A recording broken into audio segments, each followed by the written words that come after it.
வணக்கம். நான் தான் மூர்த்தி. இது என்ன பதிவுன்னு கேட்டிங்கன்னா, நெறைய பேர் ஊனமுற்றவர்கள்லாம் பொறக்குறாங்க பார்த்தீங்களா? நெறைய பேர் ஊனமுற்றவங்க பொறப்பாங்க. சிலவங்க மூளை வளர்ச்சி இல்லாம பொறப்பாங்க. இதுக்கெல்லாம் காரணம் என்னன்னு தெரியுங்களா? நீங்க என்ன சொல்லுவீங்க தெரியுமா? கடவுள் மேல தப்பு சொல்லுவீங்க.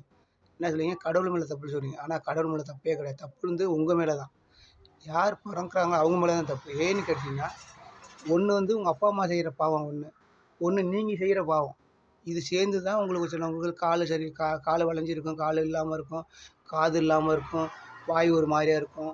இது வந்து தப்பு வந்து உங்களோட தப்பு தான். ஆனா கடவுள் மேல தப்பு சொல்லவே முடியாது. ஏன்னு கேட்டீங்கன்னா, நீங்க இத செய்ற தப்பு தான். ஏன்னு சொன்னீங்கன்னா, இந்த இந்த பிறவியில பொறந்திருக்கீங்க. மனிதனா பிறந்திருக்கீங்க. பிறந்த நீங்க இப்ப இந்த பிறவியிலே ஒரு நொண்டியா பொறந்திருக்கீங்கன்னு வச்சுக்கங்க. இத நினைச்சிக்காதீங்க தப்பு சொல்றேன்னு. ஏன் சொல்றேன்னா, இப்ப பொறந்திருக்கீங்க. இப்ப அடுத்த பிறவிக்கு நல்ல பிறவியா பொறக்குறா, நீங்க இப்ப இந்த பிறவினாலும் இந்த நொண்டியா பொறந்துட்டோமே, அடுத்த பிறவி நல்ல பிறவிக்கு பொறக்கணுமே, அப்படின்னு என்ன செய்யணும் நம்ப? நல்ல விதமா போகணும். நல்ல வழியில தான் போகணும். பட் நம்ம என்ன செய்றோம், திரும்பவும் அதே பண்ணாம, நம்ம அராஜகம் பண்றது, அ குத்துறது, வெட்டுறது, பண்றது. இப்படி பண்ணா என்ன செய்யும்? அடுத்தரிப்பு அந்த ஆன்மா உனக்குள்ள உனக்குள்ள கடவுள் இருக்கார். சரிங்களா? கடவுள் உனக்குள்ள கண்டிப்பா இருக்கார். நீ நம்புறியோ நம்பாதது உன்னோட விருப்பம். ஏன்னா நான் சொல்றேன் கடவுள் உனக்குள்ள இருக்கிறார். கடவுள் உனக்குள்ள இருக்கிறார்னா, சிவன் இங்க இருக்கிறார். வயித்துல பிள்ளையார் இருக்கார். இடுப்புல அம்பாள் இருக்கார். 3ம் இருக்கு. 3ம் சேர்ந்தது தான் கடவுள் உனக்குள்ள இருக்கிறார். சரியா? இவ்வளோ டீட்டெயிலையும் சொல்லிட்டேன்.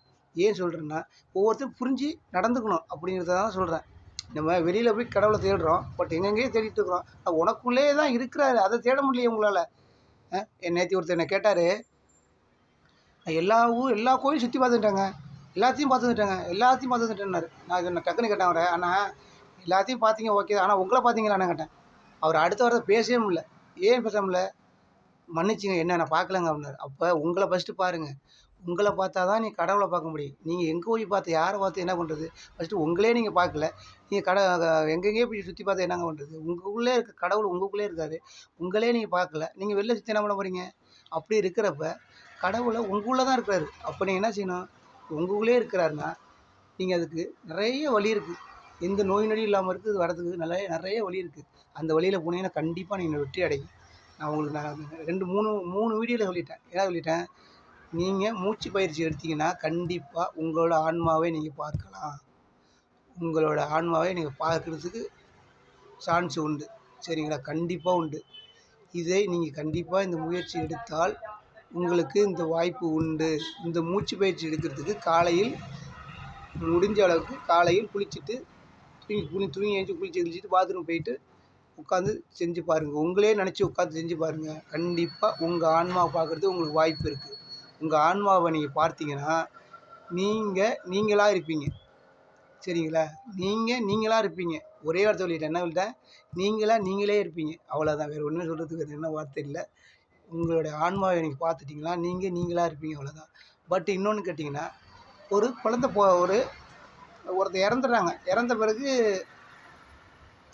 என்னாச்சுன்னு கேட்டீங்கன்னா, அந்த ஆன்மா வெளில போயிடுது. ஆன்மா வெளில போனோனே, ஃபர்ஸ்ட்டு வந்து சிவன் போயிறாரு. அப்புறம் அம்பாள் போயிடுது. லாஸ்ட்ல பிள்ளையார் போயிறாரு. 3 போயிடுது. போன பிறகு அது உங்களுக்கு 3 நாளாச்சு காரியம் பண்றீங்க. 3 நாளாச்சு அந்த ஆன்மா உங்க வீட்ல தான் நிக்கும். வேற எங்கேயும் போகாது. நீ யார் சொன்னாலும் நம்பாதீங்க. உங்க வீட்ல தான் 3 நாளைக்கு நிக்கும். அந்த 3ஆம் நாள் காரியம் முடிஞ்ச பிறகு போயிடும். உங்ககிட்ட விட்டு போயிடும். நிக்கும். சுத்தி நிக்கும். 16 நாள் சுத்தி நிக்கும். அடுத்த உடல தேடிட்டு இருக்கும். அப்ப அது தேடுற உடல தேடுதே, அந்த ஆன்மாவ தேடுதே, அந்த ஆன்மா எப்படிலான்னு கேட்டீங்கன்னா, நீங்க எப்படி என்னென்ன செஞ்சிருக்கீங்கன்னு அதில தான் இருக்கு. அந்த பாவத்துல அந்த ஆன்மால தான் இருக்கு. அதுக்குள்ள தான் இருக்கும். நீங்க செஞ்ச பாவம், புண்ணியம்லாம் அதுக்குள்ள தான் இருக்கு. அது சுத்திட்டு இருக்குது. அதுக்குள்ள தான் இருக்கு. நீங்க எப்படி நல்லது செஞ்சீங்கன்னா, நல்ல வீட்ல போய் போய் பொறந்துருவீங்க. கெட்டது செஞ்சிருந்தீங்க, கெட்டதுல போய் பொறந்துருவீங்க. இதுதான் வேற ஒண்ணும் விடை இல்ல. பிறப்பு இதுதான். வேற ஒண்ணும் இல்ல. என்ன பிறப்பு இருக்கு? இதுதான் பிறப்பு. வேற என்ன பிறப்பு இருக்கு? வேற ஒண்ணுமே இல்ல. இதுதான். நீ நல்லது செஞ்சீன்னா, நல்ல வீட்ல போய் பிறந்துருவ. கெட்டது செஞ்சீன்னா, கெட்ட வீட்ல பிறந்துருவ. நீங்க எவ்வளவு கெடுதல் செய்றீங்க, கெடுதல் மாரி பொறந்துருவ. நல்லது செஞ்சா நல்லது மாரி பொறந்துருவ. இவ்வளோதான். அடுத்த பிறவி உனக்கு உண்டு. ஆனா இல்லன்னு மட்டும் எவனும் சொல்ல முடியாது. ஒரு புளியாங்கொட்டை இருக்கு. புளியாங்கொட்டை போட்டா தானே ஒண்ணு முளைக்கும்.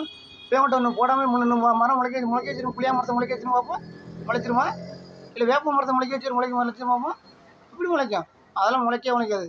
அது மாரி அடுத்த பிறவி உனக்கு இருக்கு. உன்னோட ஆன்மா வெளில போன பிறகு 14 நாள் சுத்திட்டு இருக்கோம்.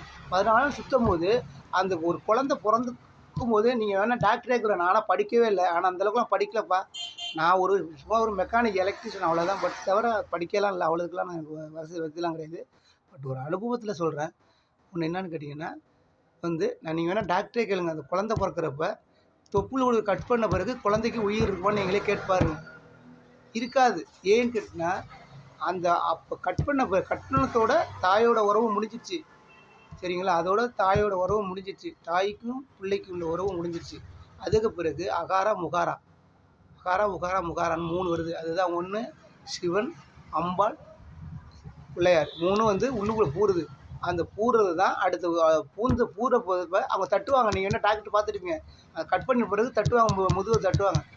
தட்டி ஒரு 10 நிமிஷம் தான் குழந்தை ஆங்கும்.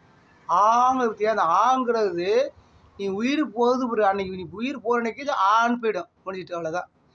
அந்த தட்டும் போது பற்றியா அந்த ஆங்கிறது நீ உயிர் போகிற அன்றைக்கி அந்த ஆண் போயிடும். அதுதான் உயிர் போயிட்டா. இதுதான் வாழ்க்கை. இது வேறு என்னையா இருக்குது? இது தெரியாமல் ஊரெல்லாம் சண்டை போட்டுக்கிறீங்க, போட்டி போட்டுக்கிறீங்க. இது என் இடங்கிற, இது உன் இடங்கிற, இது என்னோட மனங்கிற, இதெல்லாம் சொல்லி என்ன பண்ண போகிறீங்க? ஒன்றுமே கிடையாது. எல்லாமே பொய் தான். ஒன்று ஆன்மா, உன்னோட ஆன்மா, இன்னொன்று இறைவன். இது 2 தவிர பாக்கி எதுவுமே கிடையாது. இது 2 தான் இருக்குது. வேறு எதுவுமே இல்லை. பாக்கி எல்லாமே பொய் தான். சரிங்களா? இவ்வளோ எதுவும் சண்டை போடுறீங்க. சண்டை போட்டு என்ன பண்ண போகிறீங்க? ஒன்றும் வேஸ்ட்டு தான். சண்டை போடுறதுனால ஒன்றும் கிடையாது. சரிங்களா? ஒருத்தர் சண்டை போட்டு என்ன செய்ய போகிறீங்க? இது எடுத்துகிட்டு போக போகிறீங்களா? எதுவுமே எடுத்துகிட்டு போக முடியாது. ஒரு மண்ணு கூட ஒன்றும் எடுத்துகிட்டு போக முடியாது. எடுத்துகிட்டு போய் என்ன செய்ய முடியும்? இது உன்னோட மூச்சு மூக்குலேருந்து வெளில போயிட்டுனா முடிஞ்சிட்டா டெத்து முடிஞ்சிட்டு. உன் பேரே மாறிடும். உன்னோட பேர் வச்ச பேரே மாறி பணம், பாடி இப்படி 4, 5 பேர் சொல்லுவாங்க. அப்புறம் எப்போ தூக்குவோன்னு சொல்லுவாங்க. உடனே எப்போ தூக்குவோன்னு சொல்லுவாங்க. அப்படிலாம் மாறிடும். மனிதனுக்கு அவ்வளோ இது இருக்குது. அது தெரியாமல் ஆடுறாங்க. தலைகீழ நிற்கிறீங்க. அதெல்லாம் நிற்காதீங்க. பாவம் அதெல்லாம் பண்ணக்கூடாது. சரிங்களா? நன்றி, வணக்கம். அடுத்த வீடியோ சந்திப்போம்.